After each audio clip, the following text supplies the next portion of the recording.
Russia is losing its war against Ukraine, and the evidence is becoming harder to ignore. Its offensive is slowing, its rear is increasingly vulnerable, and even Russia's own elites appear to be preparing for a far more difficult future than the Kremlin admits.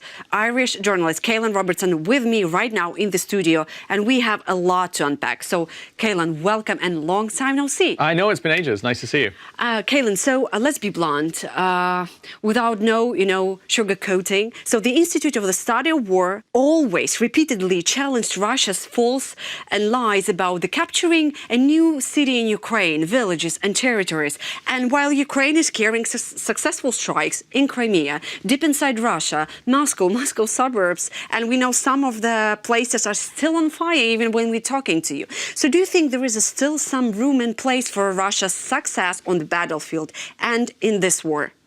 Well, there's two wars happening right now. There's the war that Russia's still waging on the front lines. I've just come back from Kramatorsk, and things are going quite badly in that region as well, right? In Konstantinivka, things are difficult still. But the war that started in the last year, the war against Russia's economy, its morale, its psychology, its industry, is in a completely different situation. And the strikes that are happening right now are intensifying every single night. And they are crippling Russia's economy. And I know we've heard this for years. We've heard, endlessly YouTube videos, commentators saying Russia's going to lose tomorrow, Putin's going to fall out of a window. That isn't going to happen. But the damage to Russia's economy is completely severe. The size of the economy is about the size of Italy's. It's not that big. Just a couple of days ago, their version of Amazon was pretty much destroyed, one of their main warehouses, in the most apocalyptic ball of flames I've ever seen in my life. All the workers were liberated from their jobs. They can take a holiday now. They don't have to spend all that time, bypassing sanctions and doing all the things that we're doing before. They can just go free now, just like all the gas station workers, just like everybody else who is now going to be unemployed for a very, very long time in Russia. And they can direct all that anger towards Putin, which is probably what they're going to do. I did an interview just recently, which is coming out today, with Brovdi Magyar. He is basically personally responsible for choosing a lot of these locations, for choosing the strikes that we're seeing on our screens every single day. He took out about 180 boats in the Sea of Azov recently. And he explained it pretty clearly. He said that this is going to continue until Russians are fighting in the streets, until there's a civil war. Створюємо умови непереносимості хробаком перебування на півострові. And until society fractures to a point where they cannot have a functioning military economy. And I think we're headed towards that point. I don't think Putin's going to fall out of a window. I don't think that he's going to give up anytime soon, but we are definitely heading towards that point. I mean, look at the videos of gas station fights breaking out. This is like, it's like a TV show. Every night we get a new episode of Russia's road to victory. Who's it going to be tonight? Is it going to be on the left, we've got a pensioner that's been queuing for 6 hours. On the right, we've got a gas station workers fighting to the death over 10 liters of petrol. This is like every single night we've got another show that Gazprom are putting on for us. This is a country as well. Do you understand how ridiculous it is that gas stations are having brawls in it? Russia is a gas station country. Russia is a fuel oil economy. And to gas station country with a flag, remember? With a flag, exactly. Imagine being a country where your entire economy revolves around gas, and to fill up your Lexus with gas, you've got to wear body armor and get out a whole reconnaissance team. I mean, it's ridiculous. But this is what happens when you've got a leader like Putin who believes that bullshit can power an empire. And it can only do that for so long. And also, there's only so long that propaganda can fight this. Right now, this is basically Kremlin propaganda versus an empty pump. And the pump is winning. So it's really spectacular scenes. And again, Russia doesn't export very much. If you go to the States and you give a lecture, or you go and speak to people, and you say, in your homes, in your wallets right now, in your houses, do you own anything that's Russian? People would really struggle to answer that question. Really, they'd think, well, maybe my phone. No, that's China. Maybe that part's my car. No, that's probably Germany. Maybe matryoshka. Matryoshka, the one that like you're opening, and inside another one. Yeah. And you're opening it, so maybe like an obscure ornament. Yeah. But like that maybe not many people have. It's almost nothing. And maybe some people might say, oh, isn't maybe vodka? Well, the best vodkas are sort of like Polish and from the rest of the world as well. So Russia doesn't actually really export anything other than gas and terrorism and lies. And they've run out of gas. So it's like a really disastrous situation. To repair these stations under sanctions is like almost impossible as well. There's no one to do it. There are no parts that can be imported. So these things are out of service for a long time. If you look at satellite images of the refineries that have been destroyed recently. The day before they were destroyed, there were like thousands of cars parked all around them from workers as well who rely on that for their income, for thousands of families. Those cars aren't going to be parked there for years. So it's a massive cripple to the people who rely on these industries, which is why Ukraine is hitting them. And it's to psychologically fuck up Russia, which is working. Magyar said it in a way that is pretty brutal, actually. I mean, his language is very colorful.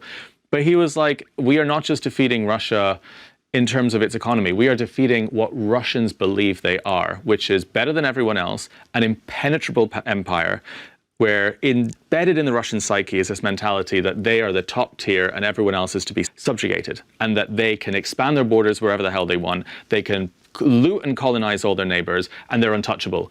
That psychology is being totally with by people like Magyar, by Ukraine, by these long-range strikes. And that actually has more damage, I think, than the economy damage, because that's not reversible. And that is why Russians are the way they are. The reason that Russians feel they are entitled to steal Ukraine, to erase Ukrainian language, to erase their neighbors, is because they feel psychologically that they are above everybody else. And if they are pulled down to this level, that is irreversible. That's what Ukraine's doing right now. And it's amazing to see, you know, it's a country that has bullied the rest of the world for a very long time. Now it's getting a taste of its own medicine, and this isn't going to stop anytime soon. I asked Magyar, how long are you going to keep doing this for? And he was like, they will have no power this winter. This will be the first winter that people in Moscow are freezing.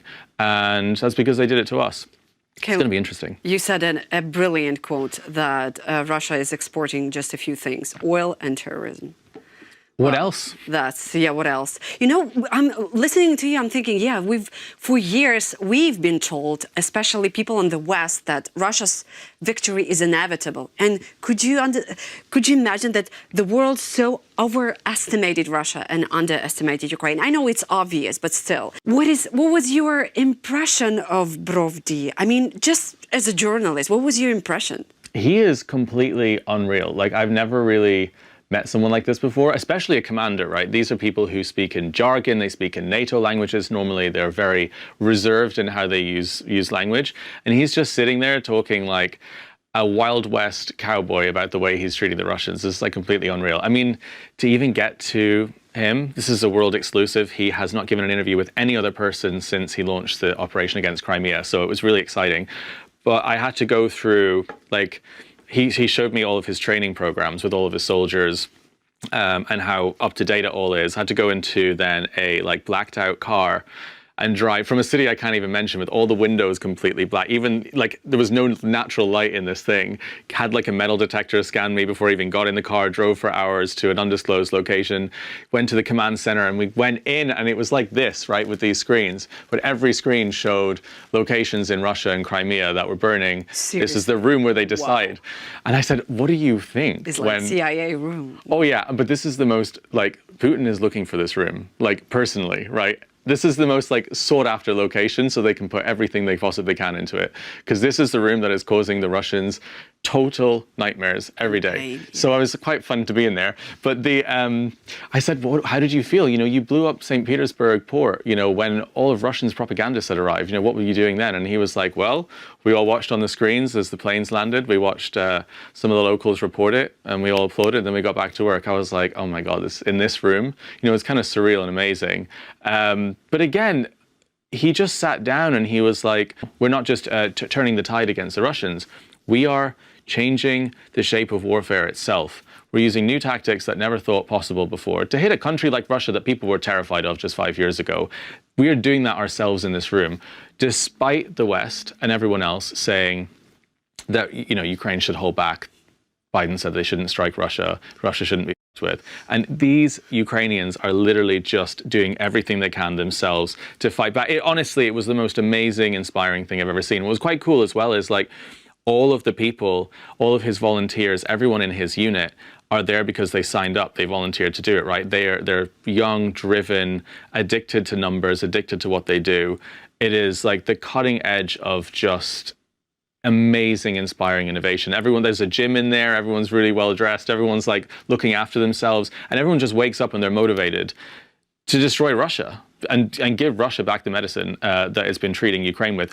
Whatever happens in this war, what happens in that room will decide the outcome of it, 100%. I was looking at those screens and I thought, whatever happens with Russia in the next few years, will be decided by what these people are typing in and what coordinates are typing in Russia. It was completely unbelievable. And, you know, Putin's crown jewel was Crimea. He had his honeymoon in Crimea, and Crimea is being evacuated from the people in this room. And no, I mean, I like those emotions. This is amazing to hear, not just to hear the interview, but also, you know, your kind of a impression of everything. But that's interesting. What about any predictions for Ukrainians to wait in the next half of a year? I think the Kerch bridge will be destroyed very soon. Micah didn't directly say that on camera to me, but I could just have a feeling that that is what is going to happen. But for now, we're not interested in that because we want them to leave through to run away. Yeah, well, he said it in a less polite way, but the Kerch bridge is there for a very good reason. It's very helpful right now for Ukraine because all of the Russians can leave it, and as Micah described, they can go all the way, get out from there, not just to the Urals, but all the way to Siberia. and if the young just make it, then they can not look back. Yeah. Yeah, so it's useful for that. But look, Ukraine can take out the Kerch bridge whenever they like, right? They've got all the weapons they can do with it. It's not even defended much right now. All the weapons or all the air defenses in Moscow. They're just using it as a very useful tool. Then when everyone who needs to leave has left, then it will be dismantled carefully and quickly. So that's going to be interesting. And then Crimea will just be like, it will be gone from Putin's mind. And that will be a psychological destruction for Russia, for Putin. You know, Russians don't just like Crimea because it's somewhere to holiday, and they like Crimea because they stole it. And they like Crimea because they read fairy tales for hundreds of years about how Catherine the Great made it into some beautiful place when all she did was strip it of its existing identity. So that whole mythology about Crimea, that all the Russians have their jewel inside, that will die when that bridge is blown. And that will cause irreversible psychological damage to the Russians, because they'll lose that jewel that they all hold so far, you know. And speaking about the cities that Russia and places Russia thinks historically belonging to them, it's Odessa. And just a few days ago, there was an attack on Golden Leo. There was just a ship they were carrying Ukrainian corn somewhere abroad, and Russian attacked the ship. It was just, you know, people here swimming, Russian attacking the ship. 10 people died in a second. Indians and Marines, Indians and Marines from Syria. So it just happened in a second. What do you think Russia is trying to achieve? They want to threaten and just to scare away the, you know, shipping companies and just trade companies from Ukraine. They want to make a world hunger. The reason that Russia blew up a ship in Odessa carrying grain is the same reason that Russia has been blowing up gas stations all across Ukraine with 19-year-olds working in them, with people serving hot dogs. They do it because they say it's retaliation, right? Ukraine hits an oil refinery, which is a justifiable military target. It is what funds the war and fuels the war machine, fills up the tanks with oil, fills up the planes with oil. Yeah. That is a justified military target. Russia decides, oh, okay, you did that. We're going to kill your civilians who stop at the side of the road for a hot dog and an ice cream. Pathetic. Ukraine blows up a ship in the Black Sea that's carrying Russian oil to Crimea. Yeah. This is basically warships, legitimate military targets. What happens in war? Oh, we're going to bomb a civilian ship full of grain to help feed the rest of the world. Pathetic. Every single time Russia does something like this, it's outrageous and pathetic. But a lot of people look out from the outside and they're like, oh, well, you know, Ukraine hits a station, they hit a station. It's very, very, very important to remember the difference between these two things. But this is the behavior of a total loser mentality country that is unable to use even standard warfare to get what it wants, you know, to maintain at least a morale of decorum on the battlefield, and to just lash out at civilians at any moment it's angry. They're also hitting Odessa more right now because they're pissed off that they might lose their holiday destination, Crimea, right? So what do Russians do when they're upset? They kill civilians. What do Russians do when they don't get what they want? They murder innocent people in the streets. This is just what they do until they're stopped. So it's an absolutely, really, it's the most low form of morality that you can possibly do. But there's a psychology in Russia, and this isn't just Putin's war, you know, it's Russians, where it's like when they're angry, when another country that they love to think of as weaker or subjugated like Ukraine is successful in something, is successful on the battlefield, the only way they can feel like it's a level playing field is to murder civilians or make it feel less, or to bully that country. And it's like a really childish, it's almost like the behavior of like an abuse victim, right? Like this is how Russia's psychology is. It's like the bullied becomes bully. And it's even if they're in poverty, even if they have no money, even if they don't have anything around them, if they're still subjugating somebody else below them in their neighborhood, in a neighboring country, then they feel better than those people. And it's like this very toxic mentality. I think that's why they're bombing Odessa. 100%. You know, it's like completely pathetic. You know, these people, Yes. just Russia just like honestly can just be totally isolated forever, and the world would not notice. It would be a better place. And people think that that's a, you know, a Russia-phobic thing to say. Well, good. I mean, really, I don't think we should be sitting here talking about how bad it is to be Russia-phobic when there's missiles landing on civilians every day. Absolutely. Maybe we're it's not good. even hiding that. Yeah. Absolutely. You're right. Russians, they used to treat us as brothers until they thought that we are kind of obeying, you know, and we're not. So, yeah. And I think my final point I wanted to say, that when you're saying that Russia is attacking civilian targets, I'm just recalling a picture on Instagram. When you posted, you were just stopping next to the gas stations a few meters away. And that was just a few meters until... This was wild. I hadn't realized it was as bad as it was. This is the road from Kharkiv to Izium, from Izium to Kramatorsk. I went back to Donbass. We'll talk about it on the next show. And I was covering the gas stations that are under attack. There was one gas station left on that highway because every other one had been destroyed. Our car had like 1 mile left of fuel. And I put in the coordinates for that gas station. And literally, as we're pulling into it, and it's in my documentary coming out, there's just this huge plume of smoke bursts, this like red flame, like 20 seconds before we pull up to it. Fortunately, the air raid had just gone off, so the workers had left and no one was injured. It's the most important thing. But it was extremely risky. I mean, it was extremely terrifying. But what was wild is, and I filmed all this, I went back to that exact gas station the next morning and they'd patched up all the back of it, and I interviewed the same workers and they just opened it again and carried on working. And there's something incredible about how, I mean, it's not talked enough about, you know, we talk about the military, but train station workers, the rail workers in this country, the gas station workers now, and so many of the people in key industries who risk their lives every single day just not knowing when something's going to come and take out your business. For like minimum wage, like these workers don't even get, you know, risk pay. I cannot wait for you, first of all, to post Brovdi interview. That's the first thing. I'm waiting, and lots of my friends actually saying when it's going to be published. Oh, really? Because we just saw 2 minutes about Crimea. That's it. That's all you gave to the audience. And another one, I want to see a full version about the front line. But at this stage, thank you so much. It was very bright, and thank you for your emotions and impression and just a sharp mind. It's always a pleasure to have you here. Thank you so much. It's great to catch up.